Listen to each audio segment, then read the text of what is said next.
Alors on y va, on y va, on y va. Oui.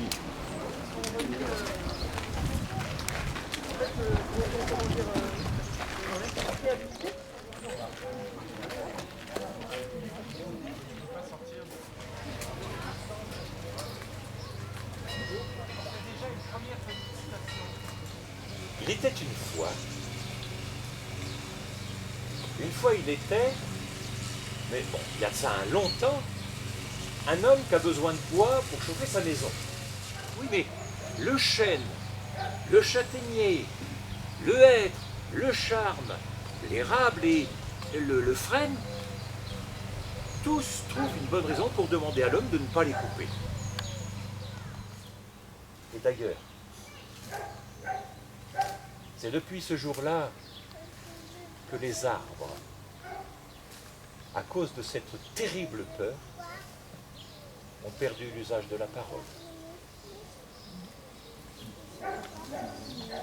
Merci.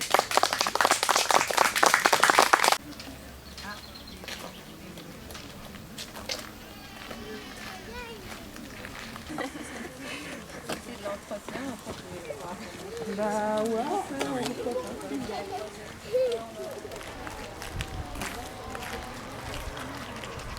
Corentin. Eh, moi je vous le dis, Corentin, c'est un brave gars. Tout le monde l'aime bien au village. Il est toujours souriant et toujours prêt à rendre service. Ce qu'il y a, c'est que Corentin est bossu. Mon père lui a donné un violon. Tous les jours, Corentin astique son violon avec une vieille chaussette en laine pour le faire briller. Et il joue de son violon avec bonheur, avec entrain, si bien que tout le monde l'invite pour animer des mariages, des fêtes, des pardons. Ah, il fait danser les gens, ça oui, hein. Il les fait danser, il les fait danser. Plus il avance, plus il se sent léger, léger, léger.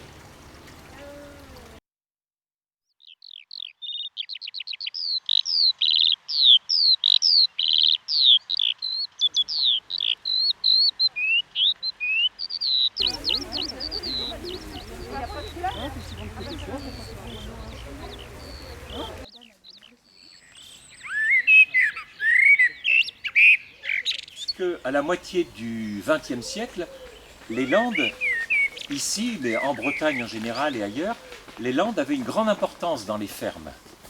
Alors d'abord, précisons que les fermes, c'était des petites fermes. Souvent, c'était même pas 10 hectares. Il y avait quoi, 5-6 vaches, 2-3 cochons, et dans le meilleur des cas, un cheval, mais loin s'en faut, pas partout. On coupait aussi la lande à 1 an, pour servir de litière aux bêtes mélangées avec de la paille. Et à cette époque-là, il n'y avait pas les amendements chimiques, artificiels. Le fumier constituait l'essentiel des amendements. Et donc dans les fermes, on prenait grand soin du fumier qui était produit par les bêtes tout l'hiver, qui restait à l'étable. Et puis le tas de fumier dans la cour était bien équarri, on en prenait soin et ça servait donc à amender les terres. Et si jamais, dans le village, il y avait eu un mort dans les jours précédents, les habits du mort étaient pour le coupeur de lande. Ah si.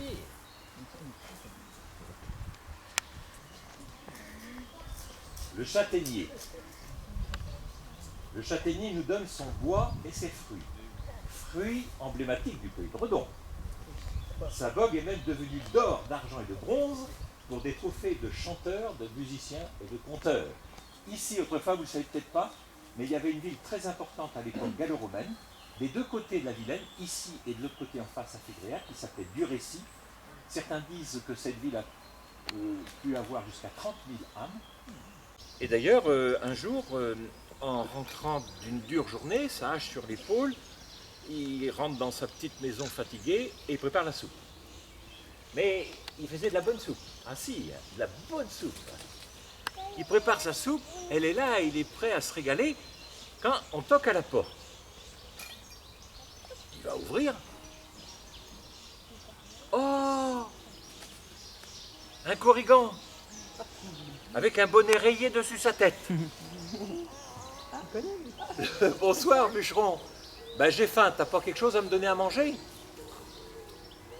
Eh ben rentre donc, on va manger la soupe ensemble. On dise la formule magique ensemble très fort pour que ça marche. Sinon, ça va pas marcher. Vous avez entendu la formule magique? On la redit très fort tous ensemble. Attention. Les chiens. Mouli, moulin, petit moulin, arrête-toi. C'est pas mal, ça devrait faire. Petit moulin, veux-tu bien me moudre une maison, une jolie maison, et me la moudre bien vite? Toc. Aussitôt, le moulin, il se met à moudre des murs, une porte, des fenêtres, un toit. Et quand la cheminée est terminée, mouli, moulin, petit moulin, arrête-toi. Il faut me moudre des meubles et des affaires et me les moudre bien vite. Toc. Le petit moulin, il se met à moudre une table, des chaises, un buffet avec de la vaisselle là-dedans, tout ce qu'il faut. Dans la chambre, il y a une armoire avec des vêtements, des affaires. Sur le lit, il met une couette en plume d'oie. La soupe sort par la porte, là la cour qui est envahie de soupe. Et non de là, au bout d'un moment, le village tout entier n'est plus qu'un lac de soupe.